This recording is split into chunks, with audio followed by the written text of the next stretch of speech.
Whose woods these are, I think I know. His house is in the village, though. He will not see me stopping here to watch his woods fill up with snow. My little horse must think it queer to stop without a farmhouse near, between the woods and frozen lake, the darkest evening of the year. He gives his harness bells a shake to ask if there is some mistake.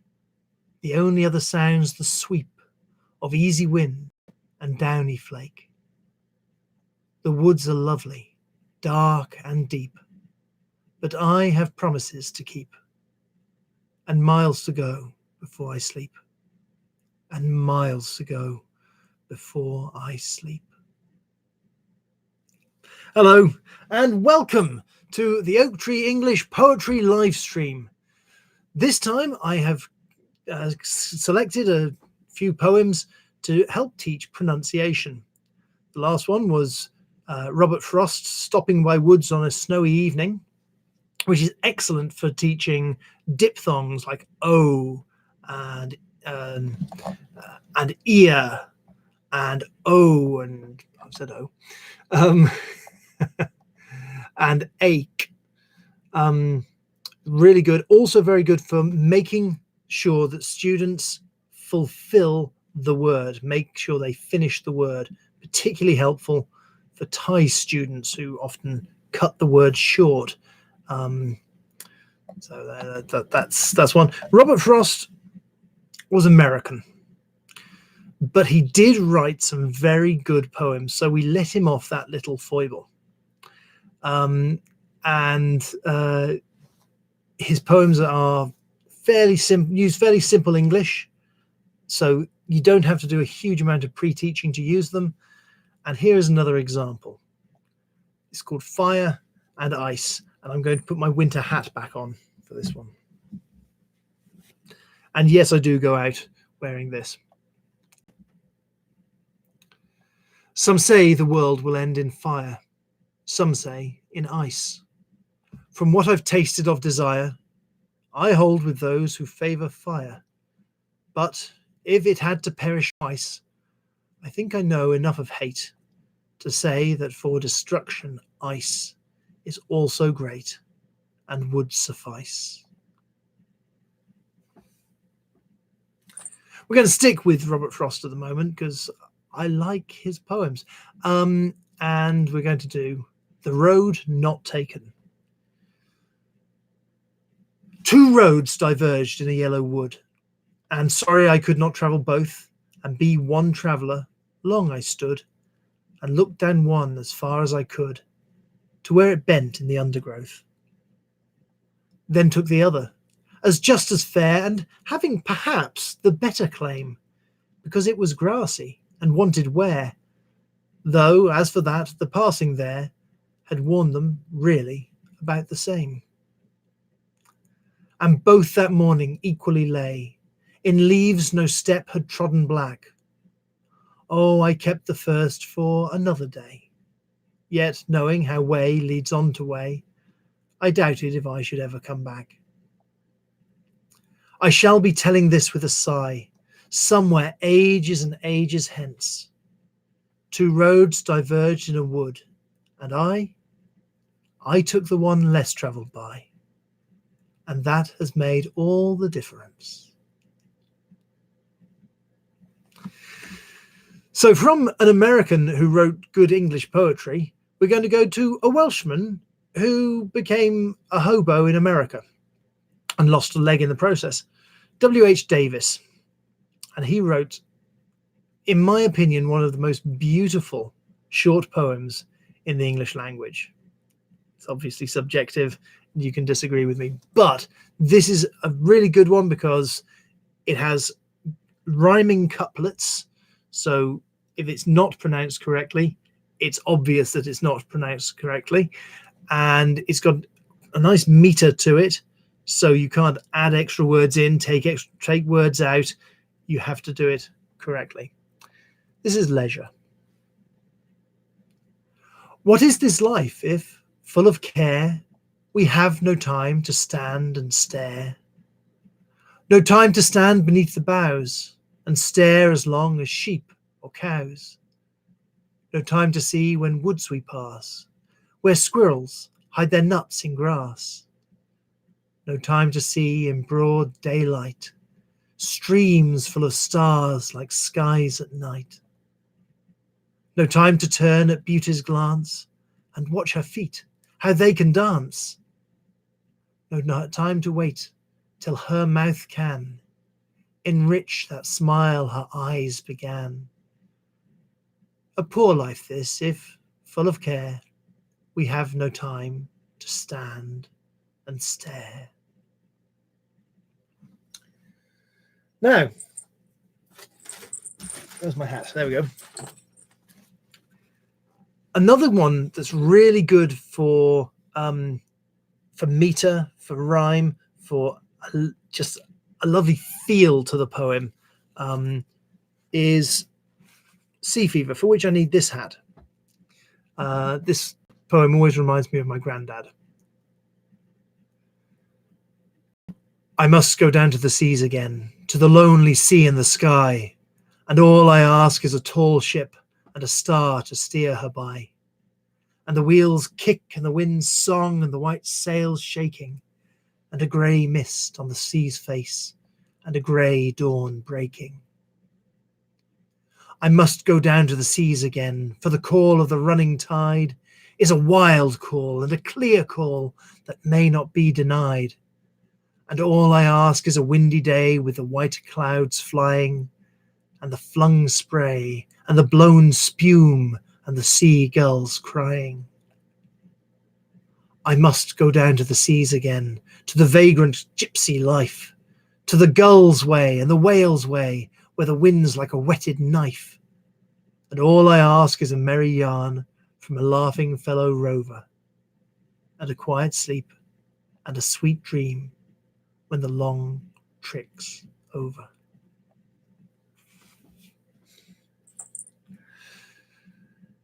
For the next one, I'm turning to Rudyard Kipling because I love Rudyard Kipling and Rudyard Kipling needs to be read. So I've chosen The Glory of the Garden for this one, and for this I need a gardener's hat.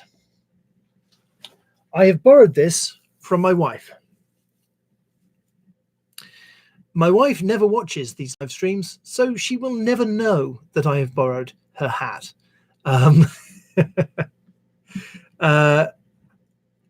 will tell her, don't worry. I'm not quite that deceptive. The Glory of the Garden by Rudyard Kipling. Our England is a garden that is full of stately views, of borders, beds and shrubberies, and lawns and avenues, with statues on the terraces and peacocks strutting by. But the glory of the garden lies in more than meets the eye.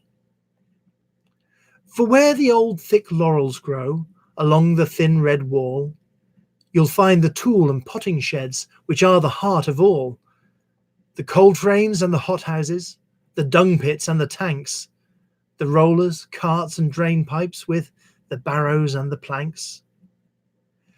And there you'll see the gardeners, the men and prentice boys, told off to do as they are bid and do it without noise. For, except when seeds are planted and we shout to scare the birds, the glory of the garden, it abideth not in words. And some can pot begonias, and some can bud a rose, and some are hardly fit to trust with anything that grows. But they can roll and trim the lawns, and sift the sand and loam, for the glory of the garden occupieth all who come.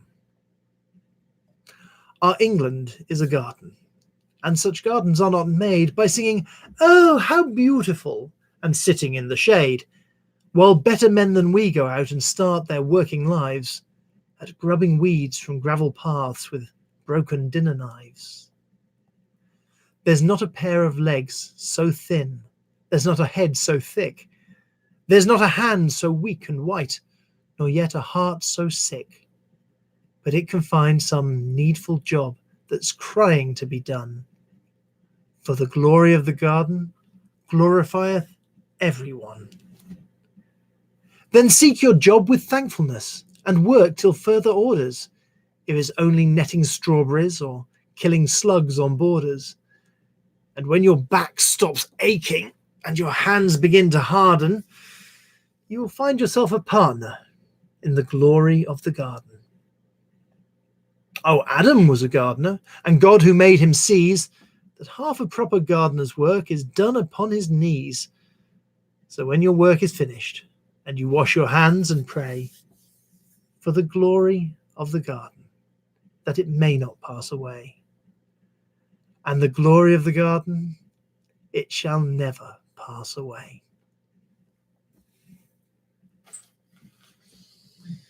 Good old Rudyard Kipling.